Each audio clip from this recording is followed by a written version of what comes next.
आज लोकसभा में प्रश्नकाल को विपक्ष के द्वारा चलने नहीं दिया गया। समूचा विपक्ष और विशेषकर कांग्रेस पार्टी के इस प्रयास की मैं घोर निंदा करता हूं।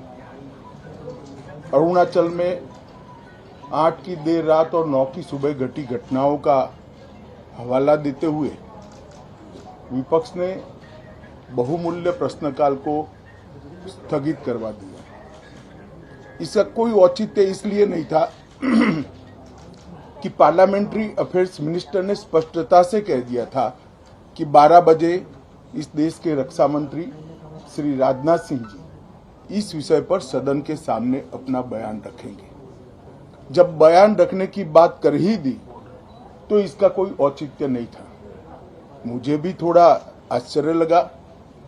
फिर मैंने प्रश्नकाल के सूची को देखा तो 5 नंबर का प्रश्न देखकर मैं इनकी चिंता समझ गया।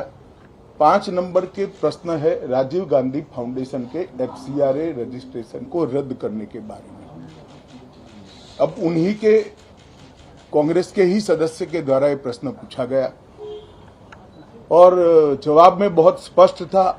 अगर मौका देते तो मैं सदन के पटल पर भी बताता कि राजीव गांधी फाउंडेशन को 2005-06 और 2006-07 के वित्तीय वर्ष में चीनी दूतावास से 1,35,00,000 रुपए का अनुदान प्राप्त हुआ था। चूंकि FCRA के कानून और उसकी मर्यादाओं के अनुरूप नहीं था तो नोटिस देकर पूर्णतया कानूनी प्रक्रिया का अनुपालना करते हुए गृह मंत्रालय ने इसका रजिस्ट्रेशन रद्द किया था।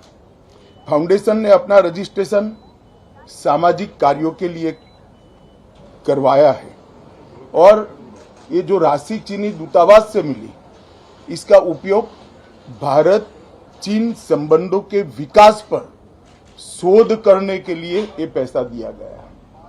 अब मैं कांग्रेस पार्टी को पूछना चाहता हूं कि इन्होंने शोध तो जरूर किया होगा। क्या उनकी शोध में 1962 में जो हजारों हेक्टेयर भूमि भारत की चीन ने हड़प ली वो शामिल था क्या? और शोध इस पर किया तो रिपोर्ट क्या आई है? नेहरू जी के प्रेम के कारण सुरक्षा परिषद में भारत की स्थायी सदस्यता बलि चढ़ गई। इस विषय को उन्होंने शोध का विषय बनाया था क्या? और अगर बनाया था तो इसका नतीजा क्या हुआ? जिस वक्त गलवान के अंदर हमारे सेना के वीर जवान चीनियों से भिड़ रहे थे उस वक्त चीनी दूतावास के अधिकारियों को कौन रात्रि भोज दे रहा था? वो उनकी शोध का विषय था क्या? अगर था तो उसका नतीजा क्या हुआ? जब उनकी सरकार थी तो 2006 में भारत में चीन के दूतावास ने पूरे अरुणाचल और पूरे नेफा पर दावा कर दिया। वो उनकी शोध का विषय था क्या? अगर शोध हुई तो उसका नतीजा क्या हुआ? 25 मई 2007 को चीन ने कांग्रेस के ही मुख्यमंत्री दोरजी खंडू को वीजा देने से इनकार कर दिया क्योंकि ये तो हमारा ही हिस्सा है अरुणाचल। ये भी शोध किया गया क्या? 13 अक्टूबर 2009 को मनमोहन सिंह की अरुणाचल यात्रा पर चीन ने आपत्ति जताई, वो आपने जांच किया है क्या? और 2010 में चीन ने जम्मू कश्मीर के लोगों को ट्रिपल वीजा जारी करने की प्रथा शुरू की, ये भी क्या आपका शोध का विषय था? 2011 में कांग्रेस सरकार ने चीन की धमकी के बाद हमारे रोड और वाइटल बॉर्डर इंफ्रास्ट्रक्चर्स का निर्माण डैम चौक में रोक दिया। ये क्यों रोका गया इसकी भी शोध की है। मैं कांग्रेस पार्टी को पूछना चाहता हूं, ये दोगला रवैया जनता के सामने नहीं चलता है। जनता सब देख रही है।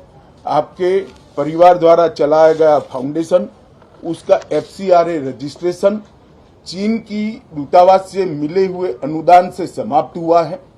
आपके ही समय में हजारों किलोमीटर भूमि अवैध रूप से हमसे हड़प ली गई है।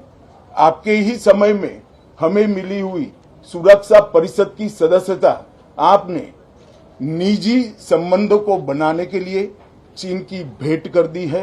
ये सारी जनता ये सभी विषयों को जानती है। मैं इतना स्पष्ट कहना चाहता हूं कि भारतीय जनता पार्टी की सरकार है, नरेंद्र मोदी इसके प्रधानमंत्री है, और जब तक भारतीय जनता पार्टी की मोदी सरकार चल रही है, 1 इंच जमीन पर भी कोई कब्जा नहीं कर सकता। कल अपने सेना के जवानों ने जो 8 की देर रात को और 9 की सुबह को जो वीरता दिखाई है, मैं इसकी भूरी भूरी प्रशंसा करता हूं। इन्होंने घुसे हुए सभी लोगों को कुछ ही घंटों में वापस खदेड़ दिया और हमारी भूमि का रक्षण किया है। राजीव गांधी फाउंडेशन के FCRA लाइसेंस रद्द होने का एक दूसरा भी कारण था। इस्लामिक रिसर्च फाउंडेशन के जिसका प्रणेता जाकिर नायक है, जाकिर नायक को पूरा देश जानता है, उनसे भी 7 जुलाई 2011 को 50 लाख रुपया राजीव गांधी फाउंडेशन ने प्राप्त किया था। मैं पूछना चाहता हूं, राजीव गांधी फाउंडेशन के कर्ता धर्ता जो कांग्रेस की फैमिली पार्टी है उसी के सदस्य हैं, तो आपको ये पैसा जाकिर नाइक ने किस मकसद के लिए दिया था, इसकी भी स्पष्टता देश की जनता के सामने होनी चाहिए। धन्यवाद।